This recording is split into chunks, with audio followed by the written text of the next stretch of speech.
Happy match day to all those that celebrate. Didn't hit. I'm not used to running this thing. You're doing great. A happy match day. Feels like we just had this a couple days ago. I know it's this first like double triple match week of the year always throws me off. It's like daylight savings time or something. Yeah, and we get a break a little bit, and then we're back to this in 2 weeks. So lots of soccer. I don't know if that's a good thing or a bad thing. You could definitely wash out some of the bad that you've had, and then just get right back into it. My hope is like I said it the other day. Maybe this back to back to back kind of playing games. Maybe you just don't think and then you go play and you can actually get some wins out of it. Maybe you're overthinking it. Yeah, and the last couple minutes that you had in Austin was a win. Or I mean, it was a win because you got a point in the last seconds when you thought, really, did you deserve a point in that game? Maybe, maybe not. I mean, you really didn't turn anything on until a little bit later in the game.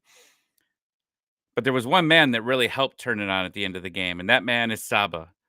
And the question as we wait for lineups is, will Saba be starting? Because he hasn't started recently here. Obviously, he was a game changer coming in late. There's been a lot of games, a lot of time played. He has not played a lot. So I have to imagine that he is in the starting lineup today. And if not, Tyler, I ask you to riot. I'll write it for you in person. I, I would be shocked. I mean, we know Dallas going to rotate. He's going to have to out of necessity. Even though the other day I said I felt like you needed to go for the win in that game because you're playing Austin. I get that you were away from home, but Philly's a better team than Austin is for sure. So I felt like you needed to go get something out of it. Now, thankfully, you came away with a point, which is great. You can't really afford to be resting too many guys at this point. You haven't done yourself any favors. So, I mean, Saba needs to start. We know I'm quite certain Latte Lott's going to get a start. He came out like what the 57th minute or something the other day. So it's I think your DPs are probably going to get plenty of time. Saba's got to start. From there, I don't know what the midfield's going to look like. Yeah. It's you heard Ronnie D talk about after it that Saba needed to earn his spot. And I guess I haven't seen where he hasn't not earned his spot. Now, he's been playing out of position a large part of the season. He's also been taken out of a few matches because of change of formation. You look at this and say, okay, he has to play here because everyone else has played a lot of minutes. Miguel Almiron has played a lot on the right. So then if Saba starts, do you start him on the right? Then what do you do with Miguel Almiron? I mean, I think you still got to play him in the middle, and I think you have to put Alexi either throw him off to the left and let him just be a straight up playmaker with that left foot, or you sit him behind Miggy and let him be, kind of that pendulum that helps swing the game either way. But if you do that, you have to have somebody with legs behind him. You got to have either Jay or Tristan Miyamba because Slish or Click are not going to be the ones to fit having another slower guy in Alexi Miranchuk in midfield. That being said, the way this man ran to go after that wayward pass, him and Tristan Miyamba, and it was going to the corner, and he turned on the jets like I've never seen before. He was neck for neck with Tristan Miyamba trying to run after that ball. Where has that speed been the entire season? That blew my mind in the Austin game. Well, lineups are out. I'm trying to pull them up here so we could share. It's all right. Let's see if I can get this shared.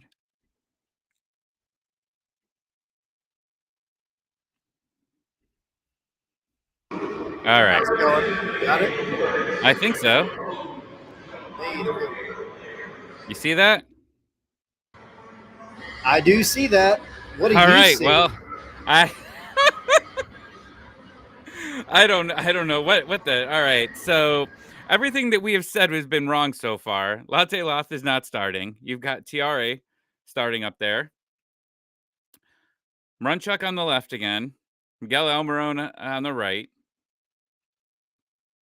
Miyamba and Fortune in the midfield. Amador and Lennon both back, and then Abram, Williams, and Edwards. What is what?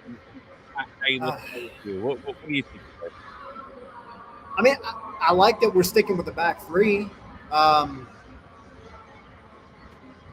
I don't I don't know about the rest of it though. Like you've got a lot of speed, right? Like you got Lennon, you got Almiron, and you got Fortune and Muyumba in the middle. So I mean, you've got a lot of things going for you in terms of just trying to get the ball up the pitch with speed and pace, blah blah blah. Maybe they're going to try to hit a little bit more on the counter.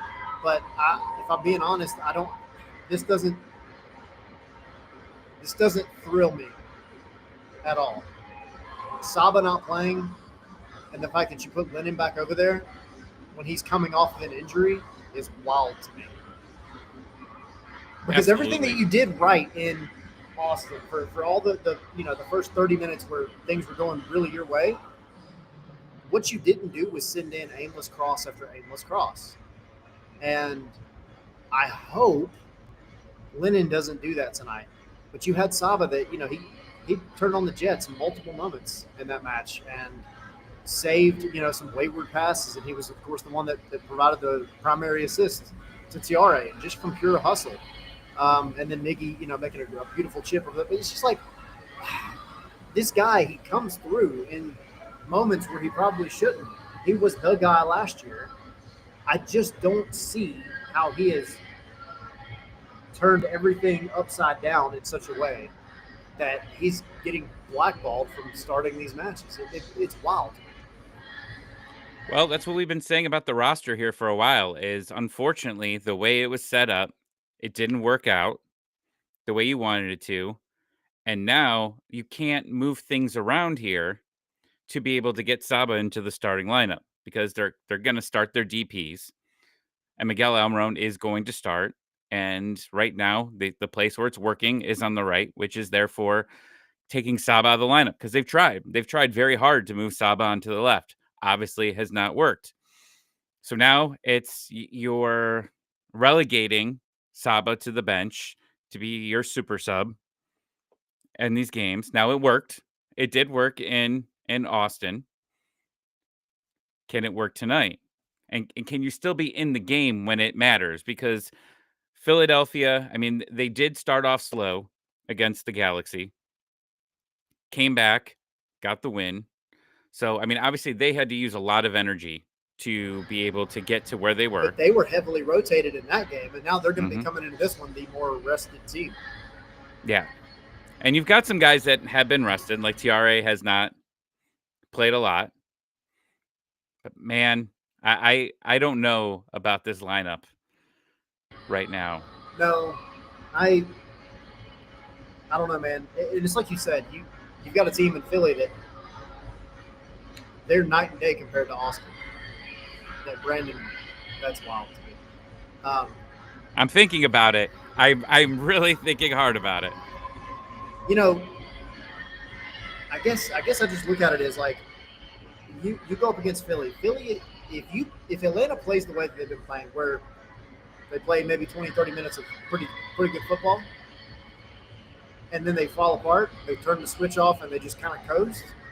Philadelphia is going to walk this team, and it doesn't matter who you bring in the final 30 minutes because the game's going to be all but over at that point.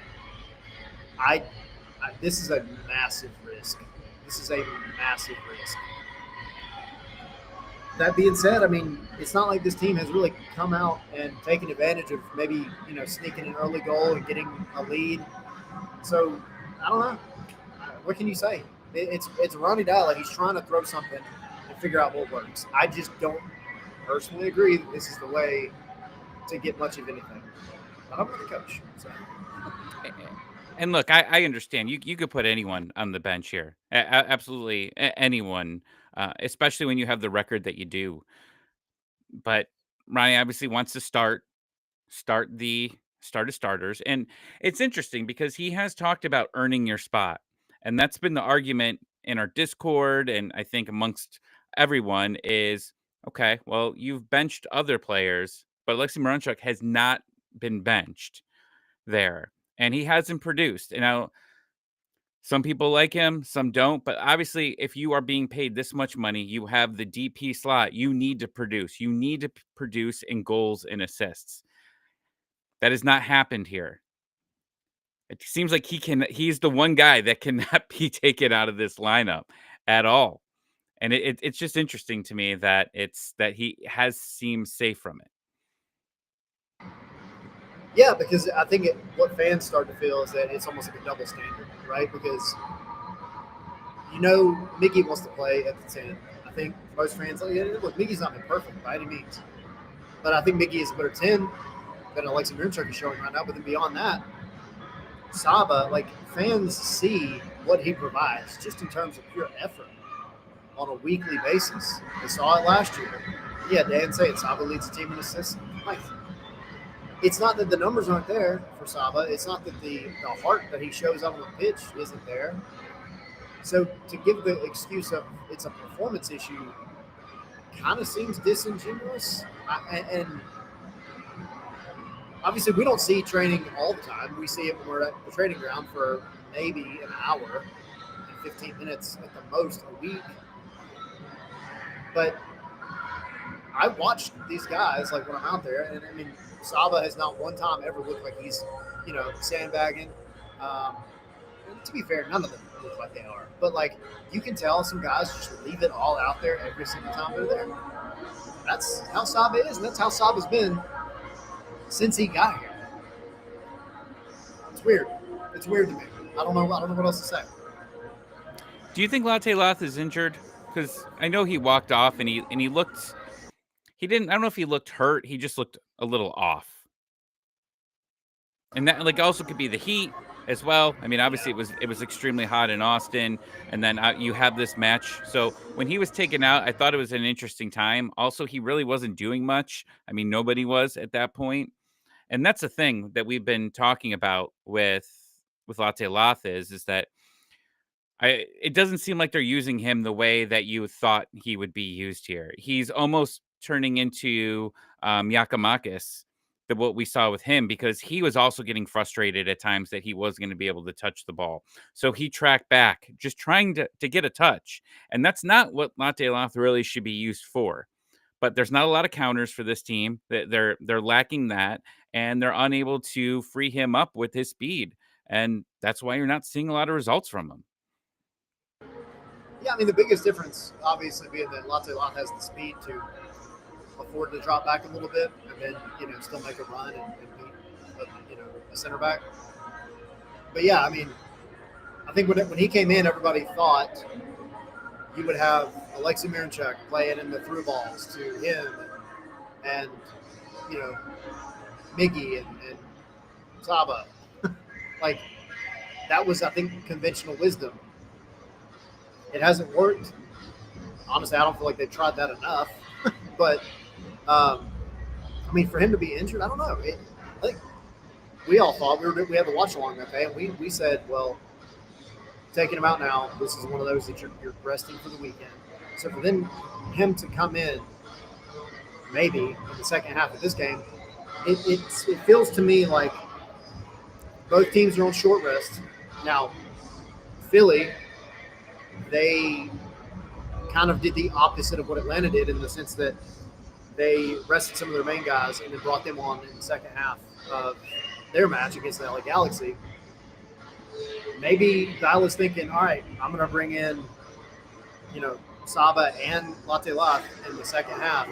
Maybe Ebel Mosquera as well to just run at pure tired legs and just see if we can snag a goal. Hopefully by that point we'll still be in the game and we can go ahead. But minimum, maybe it's a goal to get them back in the game. That's the only thing I could think, unless, like you said, there's an injury involved, they would be doing this. Yeah, and he is on the bench, so I mean, he's got an opportunity to come in later. Hopefully, you're still in a situation, and that's looking at the chat, they're not very happy about this lineup. Obviously, I was watching earlier where they were doing a stream talking about the game, and I put in there, I'm like, Saba starts, Saba scores a goal, and there was mention that we should see a different lineup here. But I think Joe also thought that Saba was gonna get the start here, and I mean, we're all a little bit surprised here about this, and then Tiare, we did not really see that's happening here. But this is a big stretch of games here. You've got 3 games at home before you do not see this team for a very long time at Mercedes-Benz Stadium. And for some, that might be good for their mental health to not have them at home. But these 3 games are huge for Ronnie Dyla because we talk about whether he's going to make the season or not, and you could call it dramatic, or you could say, because some people are saying there's no way that he gets out this early. There's some that say absolutely, but the road has not been kind to this team at all season. I mean, you got the draw there, but again, you still didn't look great in that game, but you were able to manage that 1 point. But you're going to be gone for a long time, and we know how MLS teams do on the road. So for Ronnie, for these next 3 games, you have to get as many points as you can. And the last 3-game home stand we said they needed to get 7 or 9 points. This is a much harder 3-game span than that last one here. So 3 games, and I don't remember all the games here that we have, but obviously we have Philadelphia, then it's Cincinnati next Sunday, prime time. I'm wondering if MLS is upset now that they have it as that Regretting game. that a little bit. Yep, and then you've got the Wednesday game against Orlando. So 3 games, and anyone in the chat throw their predictions in here. And I'm sure we'll talk about this again on tomorrow, but 3 games, 9 points on the line. How many points do you think they're gonna get? Because if we say how many do they need to get, we're not going to say 7 this time. We're going to say 9. It's absolutely necessary that they get 9. But realistically, how many do they get in these 3 games? 3. Where did those 3 points come from? A draw in every one? I thought about that. Was my first thought, actually. Was a draw in every game. I think they snag a win against, I'll say, Orlando. Okay. Midweek game. Not sure what Orlando's going to do there. I'm going to. We got 1 point, -6. 3 is.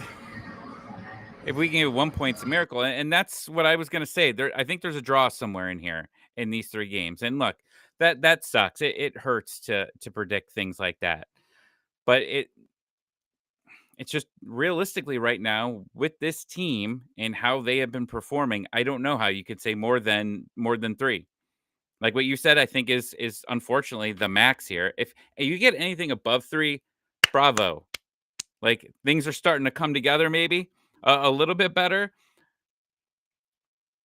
But crying a little bit inside the fact that we're like, oh yeah, anything more than essentially 1 win in 3 matches or 3 draws in a row is great. Woohoo! That's terrible.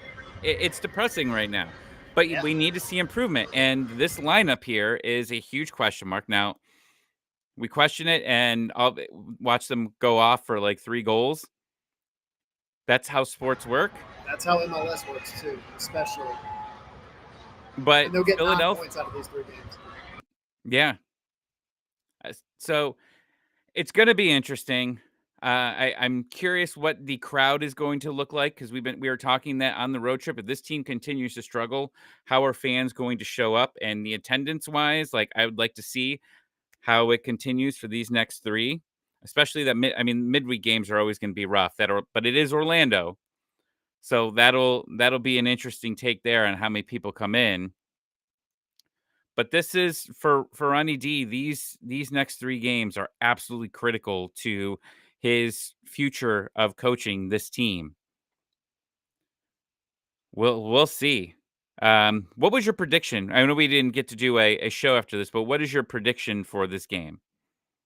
And you could change it. I mean, I know our official ones, but after seeing this lineup now, realistically, does it change at all? Because I don't remember what you said. I said 2-2. Now I feel like I should change. This won't count, but you could just say it just by looking at this. What do you think? I'll say 1-1. 1-1. I'll say 1-1. Yeah. Even after the faces that you made looking at this lineup? Yeah, only because I believe that Saba and Latte Lath will come in the second half and make something happen. Just hope that they're Okay. not down in the freaking, dug tunnel completely covered in sand by that. We'll see. Yeah. What do you got? This is a funny comment. Don't count Ronnie out. The Galaxy renewed their coach's contract for eternity. 6-1 Philly, Omar. Wow. I'm not gonna be that depressing. I was gonna say 3-1 Philadelphia. I don't think that's unreasonable, unfortunately. I think that's just where you're at. Because that's the thing. This Philly team can go off at any point. They started the season way, way hotter than anybody thought they would. They came back and dropped 3 on the Galaxy. Now it's the Galaxy, but if we're looking at the standings, Atlanta's not that far above the Galaxy right now. So it's not unreasonable. I mean, it sucks that this is what we've got to work with and what we have to look at. But I was, I was chatting with Donnell Suggs earlier from the Atlanta Voice. I feel like keeping a clean sheet in this match might do just as much for this team than if they were to go and score like 2-3 goals and win. Because it just seems like they need to draw confidence from something.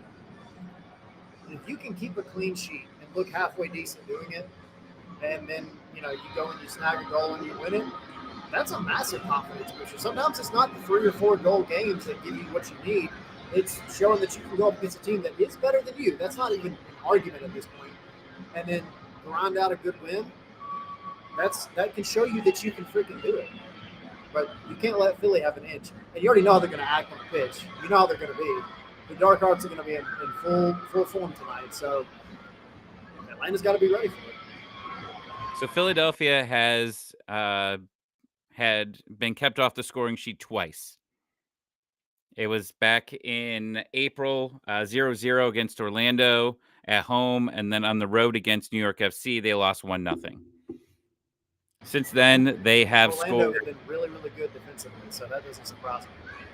Yeah, they scored 3 goals against Atlanta since then, 3 goals against DC, 2 against Montreal, 2-2 draw against Columbus, and then the 3-2 against the Galaxy. So they have been scoring a lot of goals, and they have looked really good doing it.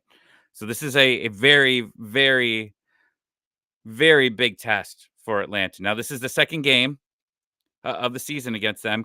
Do they learn anything from that previous game? That's going to be the question here, because you're getting into that part now of the season where you're playing these opponents for a second time. Can you learn from your previous mistakes and do better? I don't know. Yeah, I It's don't know definitely a either. different lineup. Yeah.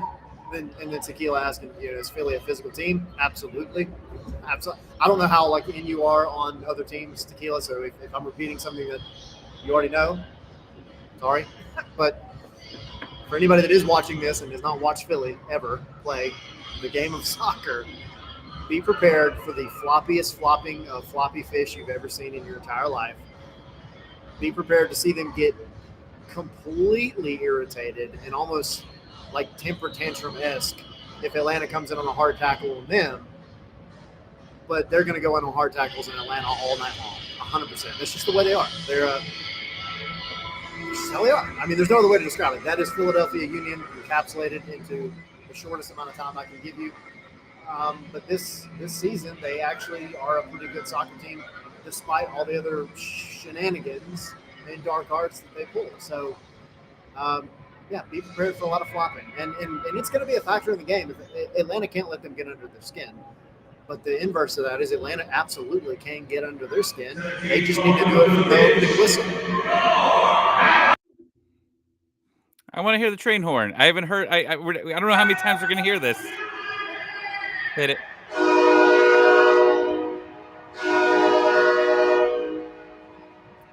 Sometimes you just got to let it sink in. If the team's not scoring goals, you just need to be able to hear it. Just enjoy it. It doesn't matter. It doesn't matter if it's just putting the players on the field. Well, Tyler, you got anything else? No, just pray. Whatever you do, hope. Whatever your version is, just go do it. Burn some sage, knock on wood, whatever. I don't know what else to say. All right. Well, enjoy the game, everybody. We'll be on Spaces immediately after the game. Come hang out for a little bit for that. If not, check us on Sunday. We'll do our reaction show at 9 o'clock. And until then, please get a point. Just maybe three, but one will do. All right, everyone. Have a good night.